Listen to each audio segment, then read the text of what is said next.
Muy buenas tardes.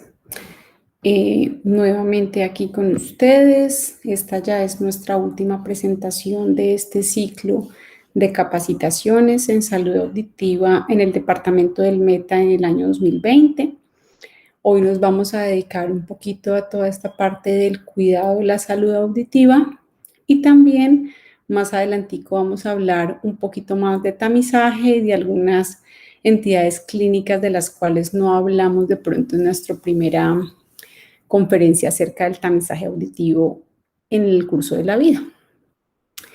Varias de las cosas que voy a mostrarles el día de hoy están tomadas de una guía llamada Somos Todo Oídos. Es un manual de buenas prácticas en salud auditiva y comunicativa del Ministerio de Salud. Entonces empecemos. ¿Por qué es el sonido? El sonido, como ya de pronto hemos escuchado en algunas otras de las presentaciones, es las ondas sonoras, son movimiento del aire que está producido por alguna fuente sonora y que es percibida por nuestro oído. ¿Y qué es el ruido? El ruido está definido como un sonido no deseado o también está definido como una combinación de sonidos no coordinados que producen una sensación desagradable o poco placentera, como por ejemplo aquí todos los carros pitando en el tráfico. Entonces, procuremos tratar de no ser nosotros también los que produzcamos ruido.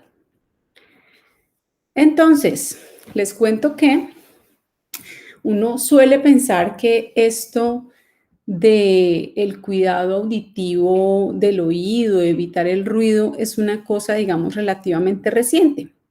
Pero quiero contarles que hay referencias históricas que hablan de que en ciudades romanas, muchísimo tiempo atrás, habían, por ejemplo, algunas leyes sobre no tener gallos para que el gallo no cantara y lo despertara a uno en la madrugada. Habían leyes sobre, por ejemplo, que los oficios más ruidosos, como el de los herreros, estuviera localizado a las afueras de la ciudad para no producir ruido. Y también habían algunas observaciones acerca de que, por ejemplo, las personas con ese tipo de labores ruidosas o pescadores, por ejemplo, que pescaban en zonas de mucha turbulencia de agua o en cascadas, sufrían de sordera con el paso del tiempo.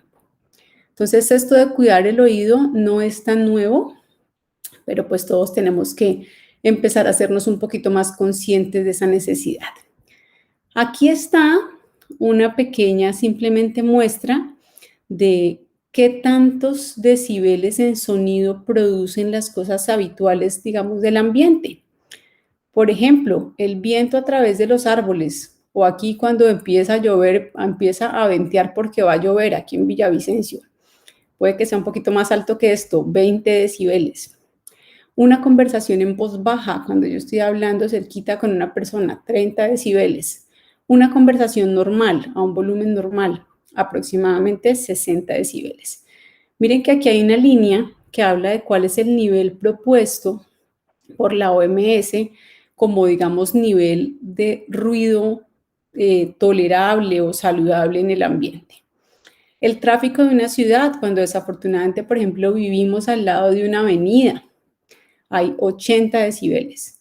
Cuando prendemos de pronto alguno de los electrodomésticos en la casa que hace bastante ruido, una aspiradora, una licuadora, hasta 90 decibeles. Un concierto de rock, muy agradable los conciertos, pero hay que tratar de que no sean tan frecuentes cuando puedan volver después de la pandemia, porque de todas maneras producen un ruido de 120 decibeles y el despegue de un avión hasta 150 decibeles.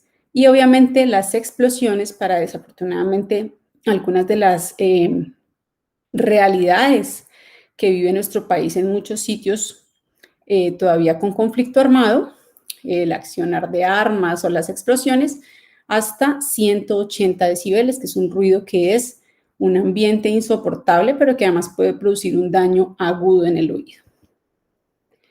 Existe obviamente entonces en nuestro país, no solamente sino una serie de normas acerca del control del ruido.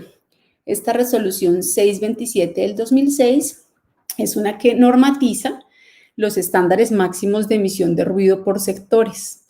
Entonces vean que ha habido, digamos, iniciativas desde el punto de vista legislativo para tratar de controlar el ruido ambiental, el ruido que producimos por nuestro funcionamiento como civilización, como humanos, por la música, por los carros, por las industrias.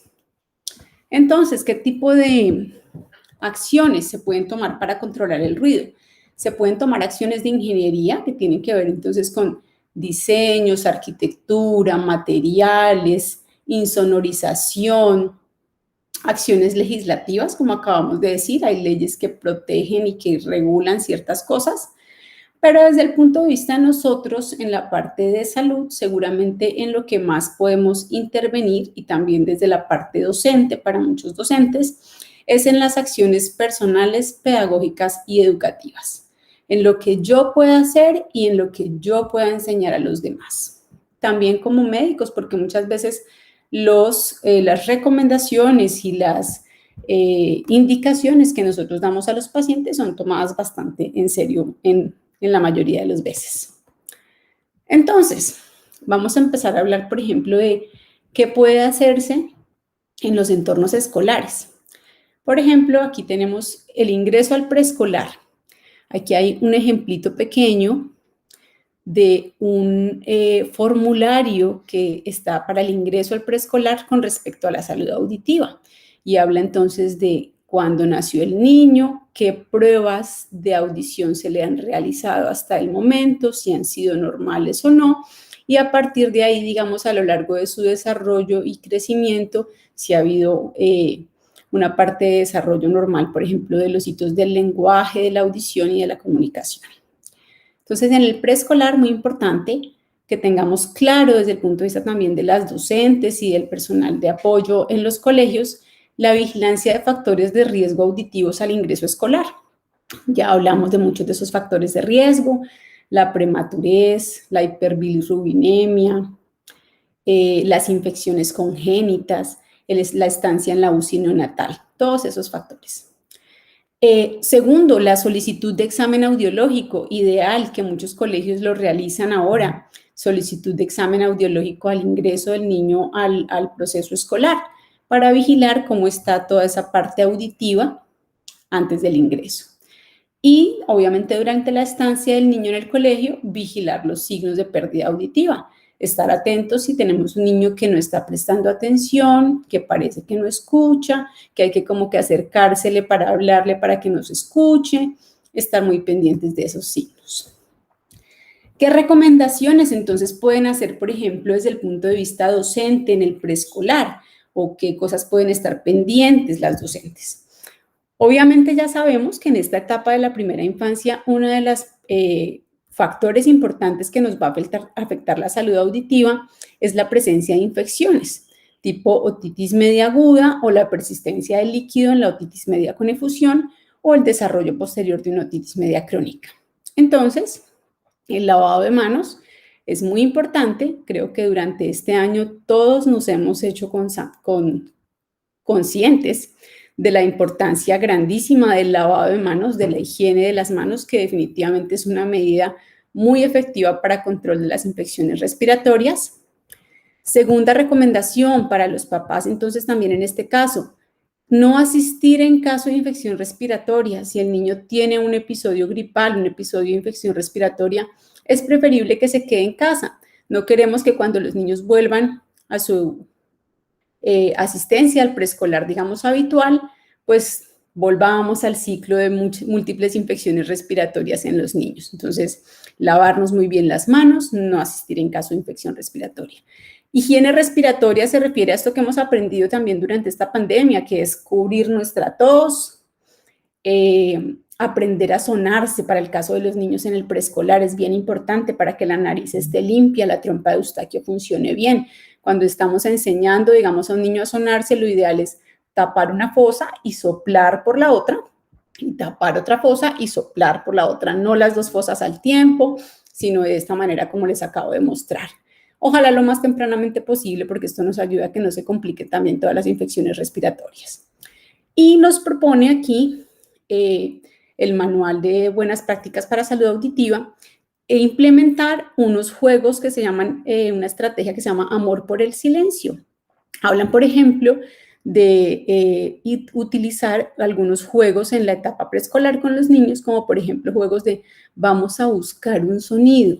Entonces la idea es que todos los niños en el salón hagan silencio, que nos hagamos conscientes de ese silencio y que empecemos a escuchar a ver si se escucha algún sonido, que vayamos a pillar un sonido pequeñito por ahí. Entonces ese tipo de juegos que los hagan conscientes del ruido, del silencio, de los sonidos, pueden ser muy útiles.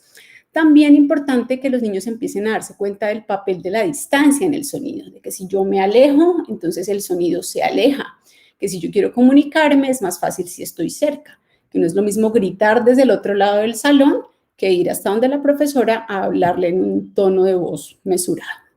Esto además nos ayuda a cuidar la voz también, que es muy importante. Entonces, en ese entorno escolar, ya con niños más grandecitos, yo siempre durante mi etapa escolar pensé que a uno le pedían que estuviera callado simplemente como una regla de disciplina, ¿no? Como porque todos tenemos que estar callados y uno pues seguía como la regla sin preguntar por qué. Pero de un tiempo para acá me he dado cuenta de que obviamente es muy importante el silencio en las aulas, no solamente para que sea un salón disciplinado y quietico, sino porque además el ruido en un aula escolar habitualmente puede llegar a los 60 decibeles, porque hay más de una persona hablando, porque de pronto a ratos corre en una silla, pero importantísimo, ¿qué pasa? Que para que yo logre transmitir el mensaje, para que lo que el profesor, por ejemplo, está hablando se entienda adecuadamente, el mensaje debe estar 6 decibeles por arriba del ruido ambiental. Entonces necesitamos que nuestras aulas escolares sean aulas más bien silenciosas y tranquilas para que el mensaje llegue a todos los niños, para que además los docentes no tengan que gritar y cuiden también de esta manera su voz. Entonces es importante hacer consciente a los niños de este beneficio de que las aulas sean silenciosas. Aquí entonces nuestro manual propone esa estrategia que se llama amor por el silencio, que propone una serie de actividades de acuerdo a la edad de los niños. Ya les hablé, por ejemplo, del juego para los niños más pequeños. Hablamos entonces, por ejemplo, de los niños ya en primaria o bachillerato, por ejemplo, de tratar temáticas como el sonido y el ruido en la parte de física, el sonido, y también de los efectos, por ejemplo, nocivos para la salud por la exposición a ruido. Y ya más adelante en las personas pues terminando bachillerato y universitarios, trabajar en la parte de autocuidado, en que seamos conscientes de que cada cual debe cuidar su oído. Bueno, entonces aquí yo quiero mostrarles una parte de un video que habla de la experiencia educativa con niños con hipoacusia en nuestro departamento. Me parece muy importante porque de todas maneras es un gran trabajo el que realizan en el Colegio Departamental de La Esperanza con los niños con hipoacusia. Entonces les voy a mostrar una partecito de este video si me funciona. No, un momento. Parece que no lo vamos a lograr. Bueno, quiero contarles entonces que, como ustedes saben, en el Colegio Departamental de La Esperanza tienen un programa para trabajar con niños con hipoacusia. Es un programa con lengua de señas que tiene completamente integrados a todos los niños desde la edad primaria hasta la secundaria, con unos resultados maravillosos. Los invito a que de pronto busquen en algún momento el video y lo puedan ver. Habla de todo el proceso muy satisfactorio tanto para niños y padres al verse completamente incluidos en un entorno que funciona bien desde el punto de vista educativo para los niños con hipoacusia. En este caso son niños que están trabajando en lengua de señas y no en oralidad, pero que obtienen experiencias muy favorecedoras y muy enriquecedoras, muy buenas para ellos y para sus familias. Bueno, ¿qué otras cosas en el entorno escolar? En el entorno escolar Debemos ser conscientes de que seguramente de pronto en algún momento puede presentarse un niño con hipoacusia, un niño que necesite utilizar audífonos o un niño que tenga una pérdida auditiva.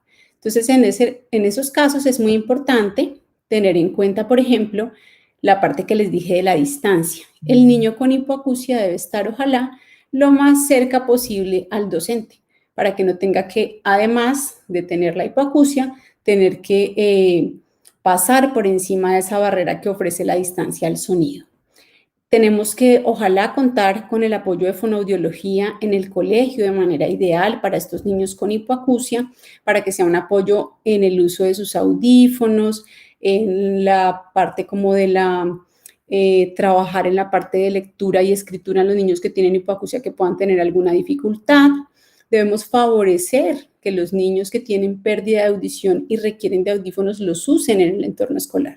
A veces puede que esto sea difícil porque todos sabemos que puede haber casos de pronto de niños que los molestan o que haya bullying, pero pues debe hacerse un proceso de educación y de concientización a todos los niños con respecto a las diferencias, a las discapacidades, a la tolerancia y al amor para todas estas personas que tienen los mismos derechos que nosotros a tener una educación escolar adecuada. Aquí les voy a hablar también del uso de los equipos FM. De pronto esto no lo conozcan mucho algunos de ustedes. Los equipos FM son un equipo que consta de un transmisor que lo tiene el profesor y un receptor que lo tiene el niño con hipoacusia. Entonces, ¿qué permite? Permite que yo elimine de pronto un poquito la barrera de la distancia y del ruido y me llega a mí la voz del profesor aquí cerquita al lado con mi equipo de FM cuando tengo pérdida de audición. Es una ayuda muy útil. Para el caso ya del entorno escolar, entonces de la parte secundaria y universitaria, como habíamos dicho, hay una serie de indicaciones acerca de fomentar la salud en el sector educativo, de que debemos entonces, digamos, procurar enseñar a los niños, a los adolescentes, incluso en la universidad, el mantenimiento de la salud y la prevención de la enfermedad, hábitos saludables y de autocuidado. Para el caso de nosotros, lo que nos toca hoy en este día, la parte del tratar de no exponernos a todos estos ruidos intensos, ¿no?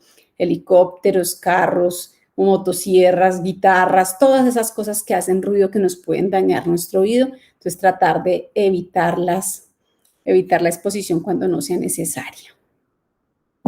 Bueno, y dejamos entonces ya de lado esa parte del entorno escolar, del entorno educativo, y vamos a hablar un poquito de qué se podría hacer por la salud auditiva y comunicativa en el entorno laboral.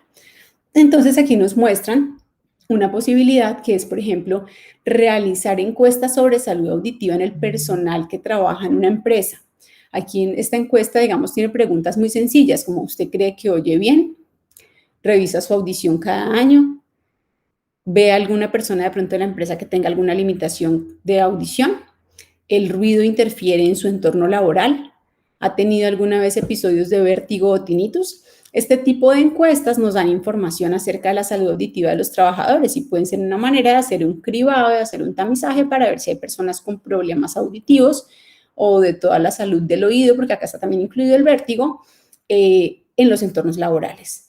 Segundo, promoción de estilos de vida saludables, ya sabemos, entonces brindar información, favorecer entonces que hayan tiempos de descanso, que haya una alimentación adecuada, que hayan tiempos adecuados para descansar, para ir al baño, para alimentarse, para estirarse un poquito y que ojalá el ambiente de todo el sitio de trabajo sea un ambiente preferiblemente sin tanto ruido. Limitar la producción de ruido, como habíamos dicho, entonces en las empresas que tienen máquinas, que haya de pronto insonorización de los sitios donde hay más producción de ruido, favorecer las pausas activas, esto es importante porque no solamente tiene que ver con toda la parte, digamos, sensorial y motora, sino también con toda la parte de equilibrio, que nos podamos parar un momentico, descansar, estirarnos, estirar el cuello. A veces cuando estamos en una labor muy repetitiva, en una posición igual durante todo el tiempo, esto puede tener efectos negativos en nuestra salud. Utilizar el equipo de protección personal, ya hablamos entonces de esto en algún otro momento, el uso, por ejemplo, de los protectores auditivos para ruido, y realizar tamizaje auditivo en los trabajadores, idealmente si hay exposición importante a ruido en la labor que se está llevando a cabo, realizar tamizaje auditivo una vez al año. Bueno, entonces ya dejamos un poquito de lado esa parte de todas nuestras recomendaciones para el cuidado de la salud auditiva en el entorno escolar, en el entorno laboral. Ya hemos hecho múltiples veces las recomendaciones acerca de el cuidado de la audición que se pueden dar a los niños, a los adolescentes, a los adultos. Creo que para este momento de pronto ya todos somos muy conscientes de que hay que cuidar nuestros oídos, de que las infecciones o la exposición a ruido los pueden dañar, a veces de manera irreversible. Entonces es importante cuidarlos. Ahora vamos a retomar un poquito el tema del tamizaje auditivo, el tamizaje auditivo neonatal inicialmente. Entonces aquí les voy a mostrar esta gráfica donde está de pronto un poquitico cómo es ese camino.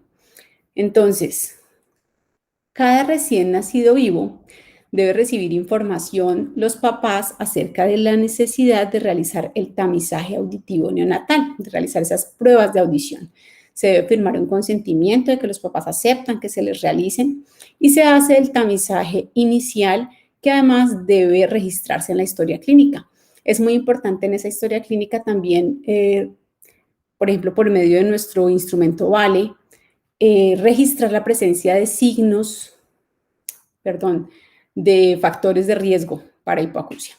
Entonces aquí están las dos posibilidades. Podemos tener potenciales evocados automatizados para realizar el tamizaje o autoemisiones acústicas, cualquiera de las dos. Y tenemos dos opciones, como dijimos en las pruebas de tamizaje. Las pruebas de tamizaje nos separan dos poblaciones y los resultados son pasa o no pasa.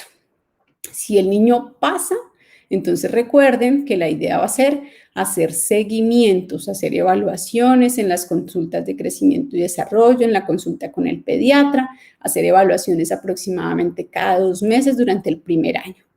Si el niño no pasa, entonces se hace un retamizaje, un único retamizaje aproximadamente máximo a los 20 días del primero con una tecnología igual. Si el paciente pasa, lo mismo, vamos nuevamente a controles cada 2 meses. Si el paciente no pasa o el niño que está siendo, digamos, llevado al tamizaje, se hace la remisión al especialista. Y esa remisión entonces va a ser para una evaluación auditiva con tecnología dura, llamamos nosotros, o con exámenes que ya no son de tamizaje, sino de diagnóstico, como potenciales evocados auditivos umbrales o potenciales auditivos de estado estable, multifrecuenciales. Se pueden realizar también imitancia acústica multifrecuencial o se pueden realizar otomisiones acústicas con 16 frecuencias. Entonces hay varios exámenes ya, digamos, de diagnóstico fuerte que podemos realizar para confirmar el diagnóstico de pérdida de audición. Y una vez confirmado el diagnóstico, la idea es iniciar el proceso de intervención. Muy bien. Entonces, el tamizaje, como nos dimos cuenta, es solo el primer paso. ¿Es un paso importante? Claro que sí, se ha luchado mucho porque se consiga. Todavía no funciona al 100% en todos los sitios de nuestro país, pero en esas estamos trabajando todos porque logremos que el tamizaje auditivo sea una realidad, empiece a hacerse de manera efectiva para todos los niños, que no solamente los que tengan factores de riesgo, sino también para todos los niños sanos, digamos, para todos los recién nacidos a término que no tienen ningún factor de riesgo, pero que también podrían tener hipoacusia. Entonces, el tamizaje es solo el primer paso. Después debe hacerse el proceso diagnóstico, como dijimos, con unos exámenes que ya son los exámenes clínicos diagnósticos. Luego se hace un proceso de seguimiento, importantísimo, y se hace entonces la intervención. ¿Qué es la intervención? Entonces, miren, aquí esto se me descuadraron algunas letras, no sé por qué. Bueno, entonces esto es un proceso, no es que yo hoy digo, no pasó el tamizaje, ya tiene hipoacusia y ahí quedó la cosa. Es un proceso, requiere de seguimiento, de trabajo interdisciplinario, de ojalá lograr, digamos, articular a todas las personas que tienen que trabajar con los niños con hipoacusia, la fonoaudióloga, la audióloga, el otorrino, la persona que va a hacer luego también la terapia. Entonces, una vez se hace el diagnóstico, la intervención temprana será seguramente colocar amplificación auditiva, audífonos, seguir el proceso de desarrollo del lenguaje, a ver cómo va con los audífonos, si los audífonos son suficientes, porque la pérdida de audición, por ejemplo, es una pérdida de audición moderada y funciona bien con la amplificación auditiva con audífonos, maravilloso, continuamos la estimulación y seguimos vigilando el proceso de desarrollo del lenguaje. Pero si la amplificación con los audífonos, por ejemplo, no es suficiente o desde el comienzo se sabe que es una pérdida de audición profunda, bilateral, pues seguramente entonces la opción va a ser el implante coclear. Entonces, en ese caso se trata de una cirugía que la lleva a cabo un otólogo, donde se coloca entonces nuestro implante, pero tampoco es que yo puse el implante y al otro día el niño empezó a hablar. Se trata también de un proceso, por eso entonces es importante que hagamos una buena información a los papás y que controlemos un poquito las expectativas. Una vez se coloca el implante se programa, se enciende y se inicia todo un proceso, que es un proceso de trabajo con terapia, de estimulación muy importante, de vigilar que todos los componentes del implante estén en adecuado funcionamiento para que el niño empiece a recibir los estímulos auditivos y empiece a aprender a hablar, al igual que lo hace un niño oyente, con poquitos sonidos y poquitas palabras y logrando poco a poco una construcción de un lenguaje cada vez más complejo. Vamos a hablar entonces ahorita de algunos casitos especiales que podríamos, por ejemplo, detectar en nuestro proceso de tamizaje, de algunas condiciones de salud que pueden estar frecuentes que pueden estar presentes y son frecuentes. Entonces, por ejemplo, vamos a hablar en este momento de la atresia oral congénita. Tenemos entonces, voy a poner aquí como un casito, digamos. Se trata de un bebé recién nacido que es llevado a consulta porque presenta atresia oral unilateral. Este chiqui de esta foto, además, si ustedes se dan cuenta, está como en la unidad de cuidado intensivo, pareciera que está intubado, está hospitalizadito, entonces tiene además un factor adicional de riesgo, ¿no es cierto? Entonces, ¿qué hacemos en nuestra primera consulta para evaluar audición cuando un niño tiene atresia oral congénita? Aplicamos el VALE, ahí entonces vamos a marcar muy seguramente el riesgo que está presente, que es la parte, digamos, de una anomalía anatómica, de una condición anatómica que está presente. Hacemos el tamizaje auditivo, si no se hizo en los primeros días después del nacimiento, se hacen las pruebas de tamizaje auditivo. Si ya se hicieron y reportaron una falla, pues se hacen nuestras pruebas diagnósticas, nuestros exámenes diagnósticos para confirmar el estado auditivo de este paciente. Importantísimo esta parte, hay que transmitir confianza y tranquilidad a los padres. Obviamente, cualquier condición de salud que presenta un bebé recién nacido es una causa de preocupación para los papás. Entonces, tranquilizar a los papás, darles la información lo más clara posible, hablarles de que estamos en un proceso, pero que seguramente vamos a lograr un muy buen desarrollo del lenguaje y comunicación en su niño. Entonces, aquí está un poquito de cómo es el espectro de la microtia. Esta presentación se me movieron algunas letras. Entonces, en esta grado 1, si ustedes se dan cuenta, esto todavía es una forma de orejita, pero tenemos aquí como alterada esta formita de la parte de arriba, está, digamos, el hélix y el antélix están alterados, no está bien formado, digamos, el trago. En la grado 2, entonces tenemos más que todo es presencia del lóbulo y hay un pequeño cartilaguito aquí como resemblando un hélix. Y en la grado 3 prácticamente está solamente un lóbulo medianamente atrófico y un poquitico de cartílago acá, pero que todavía pues no tiene una apariencia, digamos, muy normal. Y en esta pues prácticamente no hay nada en la grado 4.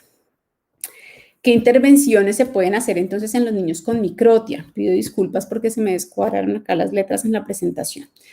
Entonces, una de las opciones es, por ejemplo, colocar audífonos de conducción ósea. A veces este tipo de cosas no se usan porque sencillamente no se sabe que existen. Existen tecnologías muy cómodas para intervenir en los niños desde muy pequeños, que son además tecnologías que no son invasivas, que no son peligrosas, que no son una cirugía, por ejemplo. En los niños con microtia existe la opción de audífonos de conducción ósea que funcionan a través de balacas, a través de gafitas, a través de gorros, de diademas, y están ahí llevándonos entonces esa información sonora por medio de la conducción ósea. Las recomendaciones escolares, ya cuando el niño ingrese entonces en la parte escolar, obviamente entonces la vigilancia permanente desde el punto de vista de fonoaudiología y de la docente para que estemos muy pendientes de ese niño que de pronto tiene microtia, más si de pronto no está utilizando ningún tipo de audífono de conducción ósea. Si nuestra orejita que tiene microtia es la orejita derecha, ese oído debe estar preferiblemente contra la pared para que todo nuestro espectro de estímulos auditivos esté impactando mi oído que mejor escucha. Seguimiento del desarrollo del lenguaje, obviamente es importantísimo en los niños que tienen atresia oral o microtia, hacer el seguimiento del desarrollo del lenguaje. En muchos de ellos se va a dar un desarrollo completamente normal. Seguramente todos ustedes conocen a alguna persona que tuvo microtia en la niñez, bueno, que tuvo microtia o que tuvo atresia oral congénita y que creció y no tiene absolutamente ningún problema del lenguaje. En muchos se va a dar un desarrollo del lenguaje completamente normal, pero es importante hacer todo el proceso de vigilancia y idealmente el proceso también de intervención para que no se pierdan de los estímulos sonoros que de pronto se pueden estar fallando por la presencia de la atresia oral. Y importante, lo que llamamos nosotros a veces las recomendaciones de oído único. Esto aplica entonces para los pacientes que, por ejemplo, tienen hipoacusia neurosensorial unilateral o para los niños con microtia. En ese caso, yo tengo un oído que funciona bien y otro que funciona regularcito. Ese oído que funciona bien es el que va a llamarse a veces oído único.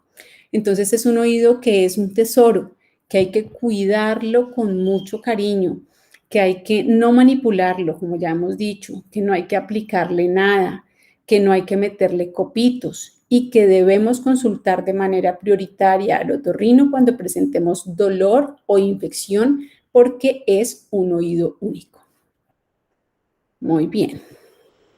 ¿Qué intervenciones se realizan entonces después, por ejemplo, de la parte del uso de audífonos de conducción ósea en los niños con atresia oral, ya cuando están un poquito más grandecitos?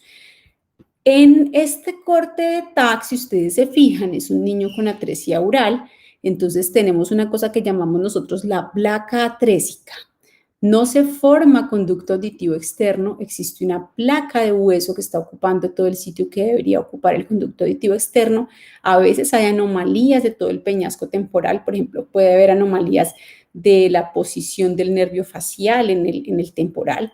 Por eso, generalmente por parte de otorrino no se hace ningún tipo de cirugía para recrear un nuevo conducto auditivo externo.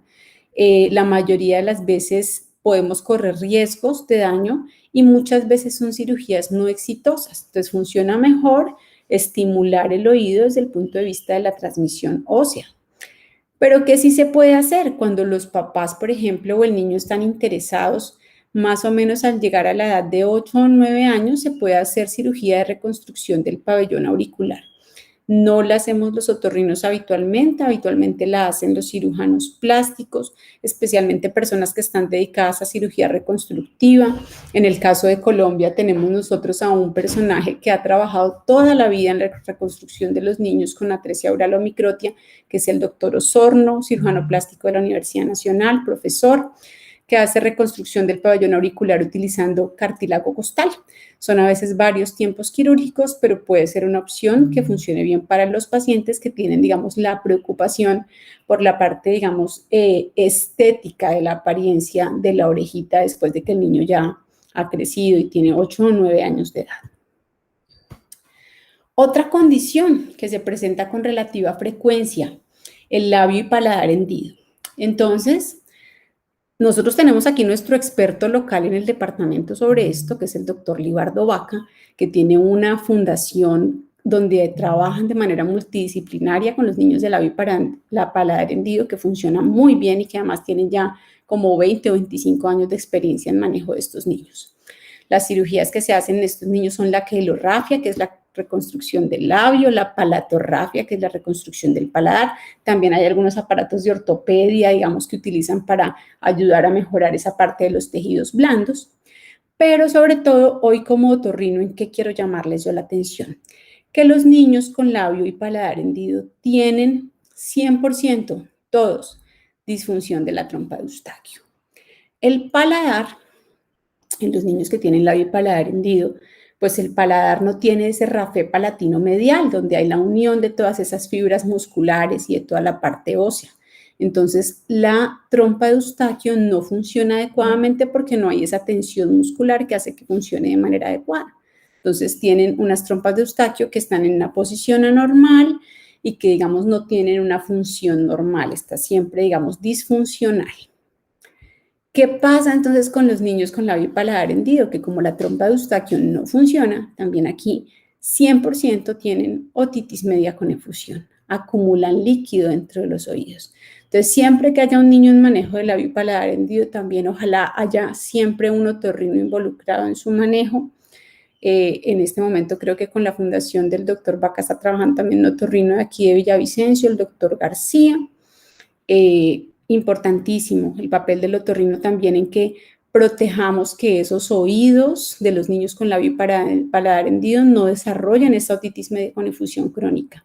Entonces, lo que se hace es una colocación de tubos de ventilación que para el caso de los niños con labio y paladar hendido se ponen estos tubitos que se llaman tubos en T, que son tubos de más larga duración, o habitualmente es lo que se hace, para que se mantengan durante un tiempito más largo, porque nuestros otros tubitos de ventilación normales que ponemos en los niños con otitis media con efusión o con otitis media a repetición, tienen la particularidad de que son extruidos por el cuerpo más o menos en un periodo entre 6 meses y un año. Entonces, estos nos duran un poquitico más mientras que se da el proceso de crecimiento en estos niños. ¿Qué pasa si no se hace nada con esos oídos? Pues pasa que la presión negativa y la presencia permanente o crónica del líquido dentro del oído puede llevar a que se dé este proceso que se llama atelectasia, donde la membrana timpánica por presión negativa se va como chupando hacia el oído medio. Si ustedes se dan cuenta, esta membrana timpánica aquí está prácticamente tapizando todas las estructuras del oído medio, está completamente pegada al fondo. Y se empieza a formar en la parte de arriba, en la parte que se llama la pars flácida, se empiezan a formar una cosa que se llaman bolsillos de retracción, se va metiendo, digamos, parte de la membrana timpánica hacia allá. Algunas celulitas de la capa externa de la membrana timpánica, que son celulitas entonces como de la piel, celulitas de epitelio escamoso, cuando se meten hacia adentro por medio de esos bolsillos de retracción, pueden terminar formando una complicación muy frecuente que se llama el colesteatoma, que es entonces una entidad muy importante, digamos, fruto de estas infecciones crónicas o de los bolsillos de retracción, que hace que se meta hacia adentro epitelio escamoso que se comporta de una manera anormal dentro del oído medio y la mastoides, produciendo erosión ósea y daño de las estructuras del oído medio. Entonces, prevengamos que no se nos formen estos colesteatomas manejando adecuadamente el oído medio de los pacientes con labio y paladar hendido desde el inicio. Aquí les voy a hablar de otra cosa que no les nombré en el tamizaje auditivo neonatal, la infección por citomegalovirus. La infección por citomegalovirus ha tomado, digamos, como importancia un poquito más en los últimos años. Se ha visto que en los países en desarrollo como Colombia puede estar presente hasta en el 1 al 5% de los nacidos vivos. Tenemos entonces mayor incidencia de infección en los niños, entre mayor seroprevalencia haya de citomegalovirus en las mamás, como es obvio. Las mamás pueden tener citomegalovirus durante el embarazo, a veces como primoinfección o a veces como reactivación viral. Existe mayor riesgo de que haya transmisión vertical cuando se trata de una primoinfección. Se puede transmitir de manera vertical al feto durante todo el embarazo, pero hay más riesgo de anomalías fetales cuando se da en el primer trimestre. Los niños que nacen con infección por citomegalovirus pueden presentar síntomas hasta en el 10 al 15% de los casos, pero el 85% son asintomáticos. Entonces, los que tienen síntomas pueden presentar hallazgos como estos: petequias, ictericia, hepatosplenomegalia, trombocitopenia, coriorretinitis, convulsiones o microcefalia. Entonces es, digamos, una infección bien importante que puede producir secuelas neurológicas importantes cuando se trata de un cuadro así florido sintomático. Pero, como les decía yo, la mayoría de las infecciones son asintomáticas en el recién nacido. Hasta el 85% de los niños que tienen citomegalovirus al nacimiento no son sintomáticos. Y entonces, ¿cómo se va a saber? Pues se sabe porque generalmente es una de las causas más frecuentes que dejan como secuela hipoacusia neurosensorial. ¿Cómo se podría saber? Se podría saber si antes de la tercera semana de nacimiento hacemos una PCR para detectar citomegalovirus en saliva o en orina, pero es algo que actualmente todavía no se hace. Es posible que más adelante vayamos a oír hablar de ese tamizaje para detección de citomegalovirus. Entonces, 1 de cada 10 niños asintomáticos con infección de citomegalovirus hace hipoacusia neurosensorial. 1 de cada 10. La mayoría de las veces en estos niños asintomáticos tiende a ser una hipoacusia neurosensorial unilateral. Y 1 de cada 3 niños de los que son sintomáticos por la infección hace hipoacusia neurosensorial. Entonces, miren que de todas maneras es una gran cantidad de niños de infección por citomegalovirus que hacen hipoacusia neurosensorial, casi siempre unilateral, o bueno, predominantemente unilateral en los asintomáticos y generalmente bilateral en los sintomáticos. ¿Qué tiene de importante esta hipoacusia por citomegalovirus? Que a veces estos niños pueden pasar el tamizaje, porque no se evidencia, digamos, a veces desde el nacimiento. Puede iniciar tardíamente durante el correr del tiempo en el primer año de vida o puede ser inestable o fluctuante. Todavía no se conoce, digamos, la razón por la cual esta hipoacusia por citomegalovirus es fluctuante, ni cómo se desarrollan, digamos, los mecanismos que hacen que pueda comenzar tardíamente. Hay casos detectados hasta 6 años, hasta los 6 años de edad. Entonces es importante estar pendiente de que el hecho de que un niño pase el tamizaje no quiere decir que vaya a escuchar bien para toda la vida y que debemos estar siempre pendientes del desarrollo auditivo de nuestros niños, de llevarlos a los controles, de vigilar su desarrollo del lenguaje, de hacer nuestros exámenes de tamizaje en cada momento de la vida para vigilar la audición y el desarrollo del lenguaje y la comunicación en nuestros niños. Bueno, yo hasta aquí llego el día de hoy. Les agradezco muchísimo por el tiempo que ustedes hayan dedicado a ver estas conferencias. Sé que ha sido de pronto un proceso largo, que puede ser a veces dispendioso sentarse a ver tanto material, pero si han tenido la oportunidad de ver algunas de las conferencias, recibir de pronto alguna información que les pueda ser útil en su trabajo del día a día, ir haciendo parte de esa formación del conocimiento que nos permite, digamos, atender a nuestras pacientes de la mejor manera. Les agradezco mucho por el tiempo que hayan dedicado hasta este momento. Y además aprovecho, ya que estamos cerca del Día del Médico, para felicitar a todas las personas que tienen que ver con salud, enfermeras, auxiliares, terapeutas, fonoaudiólogas y médicos que trabajan por la salud auditiva y que trabajan de una manera tan abnegada y tan entregada en tiempos tan difíciles como los que vivimos actualmente. Muchas gracias a todos.